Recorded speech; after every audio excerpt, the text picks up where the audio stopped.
नारायण। हम लोग इस बीच अभी चर्चा कर रहे हैं हमने पिछले 3 वीडियोस के अंदर में जो नव संवत्सर 2 अप्रैल से प्रारंभ हो रहा है, यानी कि चैत्र शुक्ल पक्ष प्रतिपदा से उसी दिन से नवरात्र भी प्रारंभ होगा और जो पूरा 21 मार्च 2023 तक रहेगा। ये हिंदू नव वर्ष के रूप में मनाया जाएगा और हम लोग इसी में विभिन्न राशियों के ऊपर चर्चा कर रहे हैं। हमने अपने शुरू के 3 वीडियोस के अंदर में मेष राशि, वृष राशि, मिथुन राशि, कर्क राशि, सिंह राशि, कन्या राशि और तुला राशि, वृश्चिक राशि और धनु राशि के बारे में विस्तार पूर्वक आपको बताया था। आज हम चर्चा करेंगे मकर राशि, कुंभ राशि और मीन राशि के बारे में। सबसे पहले बात करते हैं प्रातःकालीन लग्न की। तो मीन लग्न खुल रहा है और लग्न के अंदर में ही सूर्य देव की स्थिति है। तृतीय भाव के अंदर में वृष राशि में राहु देव, चतुर्थ भाव के अंदर में मिथुन राशि में चंद्रमा और नवम भाव के अंदर में वृश्चिक का केतु बैठा हुआ है और 10 नंबर यानी कि मकर राशि के अंदर में मंगल देव और शनि देव दोनों लोगों की युति है और द्वादश भाव कुंभ राशि के अंदर में शुक्र और गुरु एक साथ बैठे हुए हैं। इस साल के राजा चूंकि शनि देव होकर के आ रहे हैं और मंत्री वो हैं हम लोगों के गुरु। तो ऐसी स्थिति के अंदर में जब शनि देव राजा होकर के आते हैं तो चोरी चकारी की घटनाएं और तनावपूर्ण वातावरण, इसके भी पूरी संभावना हम लोगों के यहाँ बनी रहेगी। देश के विशेष करके दक्षिण पूर्व के हिस्सों में और उत्तर पूर्व के हिस्सों में, इन दोनों ही स्थानों पर इनकी स्थिति काफी ज्यादा रहेगी। और सबसे पहले अब हम लोग चर्चा करते हैं मकर राशि की। तो मकर राशि में चूंकि शनि देव ही लगन के मालिक भी हैं और लगन के अंदर में वो बैठे भी रहेंगे और वहीं पे उनके मंगल भी होंगे। तो जब केंद्र का मालिक जो मंगल है वो भी लगन के अंदर में ही बैठा हुआ है, तो ऐसी स्थिति में शुरुआती दौर में उन लोगों को 2 महीने तक मकर राशि वालों को या मकर लग्न वालों को थोड़ा सा चोट चपेट से सावधानी रखनी चाहिए। विशेष करके गाड़ी वगैरह या वाहन वगैरह यदि स्वयं चलाते हैं तो थोड़ा संजीदगी और सावधानी पूर्वक चलाएं तो वो उनके लिए अच्छा होगा। जमीन से जुड़े हुए काम जिन लोगों के हैं उन लोगों के लिए ये वर्ष काफी अच्छा होगा और चूंकि शनि देव लग्न के अंदर में बैठ करके 10वें भाव के ऊपर भी अपनी पूरी दृष्टि रखेंगे, इसलिए उनके कार्य क्षेत्र के अंदर में भी तरक्की मिलने की पूरी संभावना बनी हुई है। और द्वितीय भी चूंकि शनि होगा, लेकिन द्वितीय भाव से शनि देव पीछे बैठे हुए हैं, इसलिए काम काज चलते हुए भी धन की कमी बनी रहने की भी पूरी संभावना दिख रही है। और गुरु जो कि उनके द्वादशेष और तृतीयेश दोनों ही हैं और वो द्वितीय भाव के अंदर में बैठे हैं, तो ऐसी स्थिति के अंदर में वो कार्य क्षेत्र के मालिक शुक्र के साथ बैठे हैं। इसलिए जो लोग नई नौकरियों की तलाश में होंगे या नया व्यवसाय करना चाहते होंगे, उन लोगों के लिए ये साल काफी कुछ लेकर आ रहा है। और विशेष तौर पर 12 अप्रैल से जब राशि परिवर्तन करेंगे गुरु, तो उसके बाद से उन लोगों को शुभता में थोड़ी सी कमी आएगी और अगर उनके कोई भाई हों, विशेष करके छोटे भाई, तो उनके ओर से भी समस्या आने की पूरी संभावना बन रही है। अब जो बुध देव हैं, चूंकि वो भाग्य भाव के मालिक होंगे और उनकी स्थिति मेष राशि के अंदर में बनी हुई है, ऐसी स्थिति के अंदर में चौथे घर का बुध वो अत्यंत शुभ होता है। इसीलिए जो लोग बिचौलिया के काम में होंगे या लाइजनिंग के काम में होंगे या जो लोग ट्रेडिंग के काम से जुड़े हुए होंगे, विशेष करके उन लोगों के लिए ये काफ़ी कुछ लेकर आएगा और उनके वर्ष पर्यंत इस विषय से संबंधित यदि कार्य क्षेत्र के अंदर में वो लोग हैं तो उन लोगों को काफ़ी ज़्यादा शुभता होगी और लाभ आय की स्थिति भी अच्छी बनेगी। और विशेष तौर पर जो लोग पेट्रोलियम प्रोडक्ट से संबंधित कार्य में लिपटे हुए हैं या लिप्त हैं या जिस उस कार्य में लगे हुए हैं, उन लोगों को शुरुआती दौर में थोड़ा सा अपने कर्मचारियों से सावधान रहना चाहिए। विशेष तौर पे उनके कर्मचारी उनके साथ में कुछ राजनीति भी कर सकते हैं और उनके खिलाफ में कहीं पे शिकायत भी डाल सकते हैं। विशेष करके जिन लोगों के सरकारी काम हो, जैसे कि विशेष करके पेट्रोल पंप वगैरह हो, उन लोगों को इस विषय से थोड़ा सावधानी रखने की आवश्यकता है।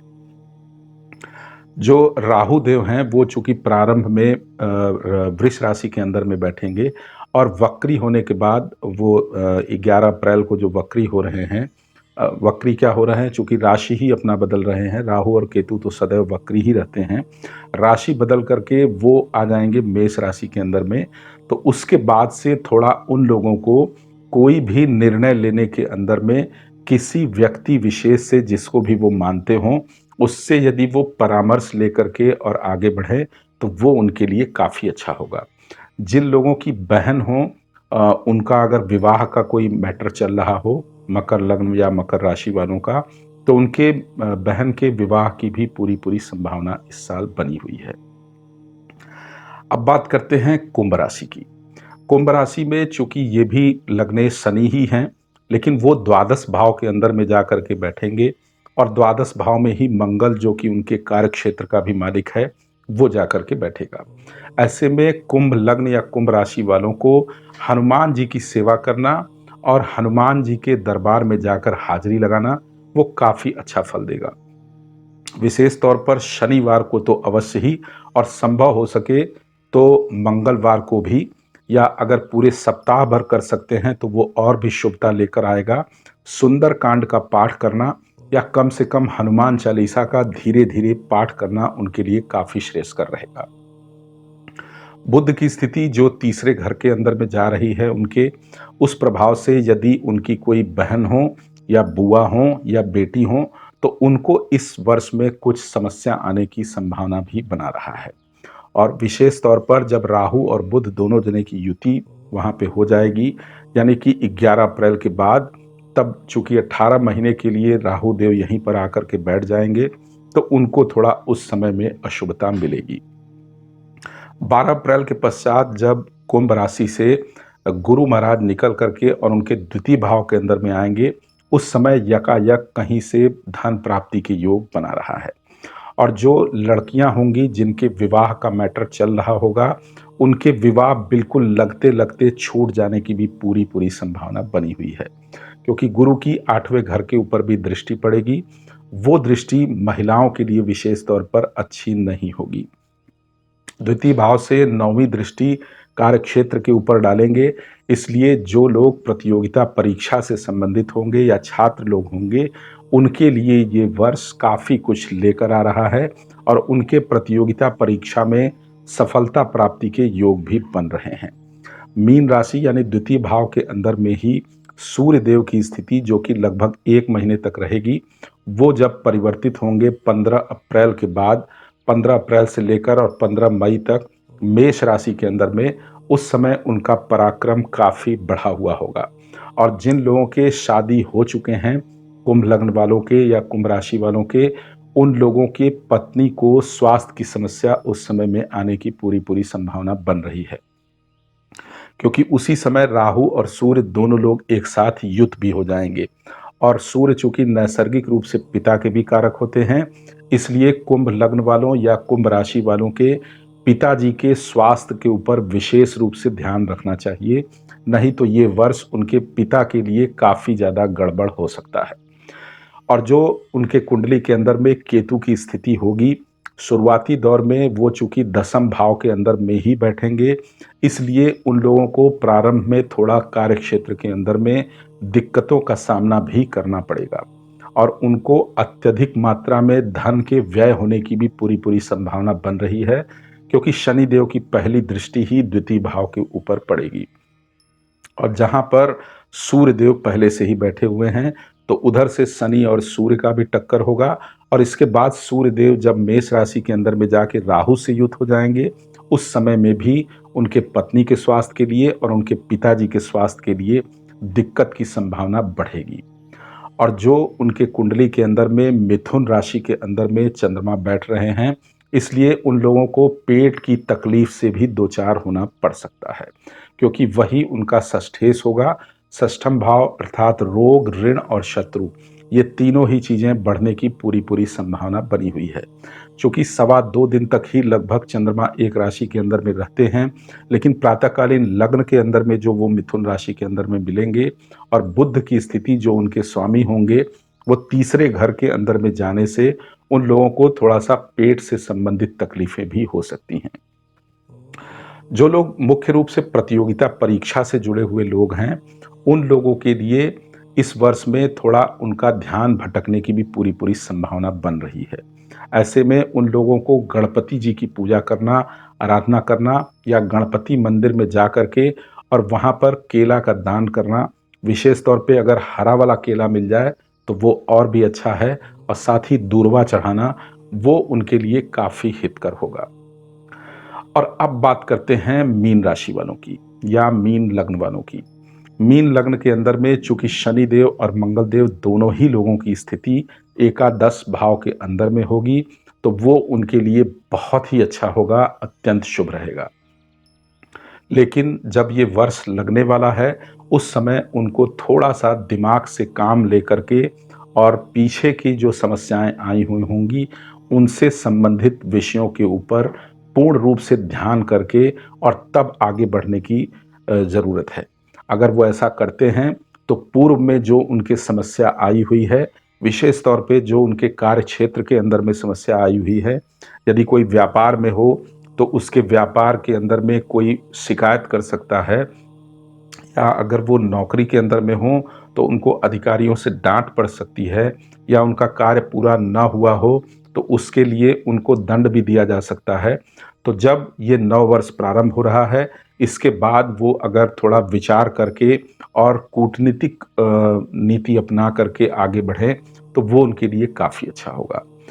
ये भी तय है कि जो अगला वर्ष आ रहा है और विशेष करके जो मीन लग्न के या मीन राशि के लोग हों, वो लोग यदि विशेष करके आईपीएस से संबंधित तैयारी कर रहे हों, तो वो उनके लिए काफ़ी अच्छा होगा और उसमें उनके सफलता के चांसेस भी काफ़ी अच्छे बनेंगे। विशेष तौर पे जब सूर्य, जो कि उनका षष्ठेश भी होगा, मेष राशि में जाने पर उनको सरकार की तरफ से कुछ दंड मिलने की भी पूरी-पूरी संभावना बनी हुई है। इससे एक प्रकार से राजकीय भय के योग भी बन सकते हैं। वो ये भी हो सकता है कि उनके कार्य क्षेत्र के अंदर में कोई राजकीय भय पैदा हो, जिसके वजह से उनको कुछ परेशानी, दिक्कत और साथ में आर्थिक दंड भी लगाया जाए। और जो लोग वाहन इत्यादि चलाते हैं, हो सकता है कि उनको आरटीओ वाले या जो ट्रैफिक पुलिस वाले होते हैं, वो उनकी गाड़ियों का चालान बना दें, तो ऐसी स्थिति में उनको चालान भी भरना पड़ सकता है। इसलिए वाहन इत्यादि जब भी चलाएँ, तो पूरे नियम, कानून, कायदा का पालन करते हुए चलाएँ, तो वो उनके लिए काफ़ी अच्छा होगा। मंगल देव की स्थिति एकादश भाव के अंदर में और विशेष तौर पे वृष राशि के अंदर में जो राहु देव की स्थिति होगी, इसमें उनका पराक्रम भी काफ़ी बढ़ा होगा। और ऐसे लोग जो कि राजनीति में जुड़े हुए हैं, उन लोगों को अच्छा पद प्राप्ति के योग भी ये बना रहा है। और विशेष तौर पर जब राहु देव उनके मेष राशि के अंदर में यानी कि द्वितीय भाव के अंदर में आएंगे, तो उस समय में उनके ससुराल पक्ष में कुछ दिक्कत हो सकती है या ससुराल से उनको कुछ दिक्कत हो सकती है। ऐसे लोगों को, जिन लोगों की नई-नई शादियाँ होने वाली हैं और वो मीन लगन के हैं, विशेष तौर पे जो कन्याएँ हैं, उन लोगों को ये भी ज़रूर चाहिए कि वो लोग जहाँ भी विवाह करने के लिए उनकी बातचीत चल रही है, उस परिवार के बारे में पूर्ण रूप से जानकारी कर लें और उसके बाद ही वहाँ पर संबंध बनाएँ, तो वो उनके लिए अच्छा होगा।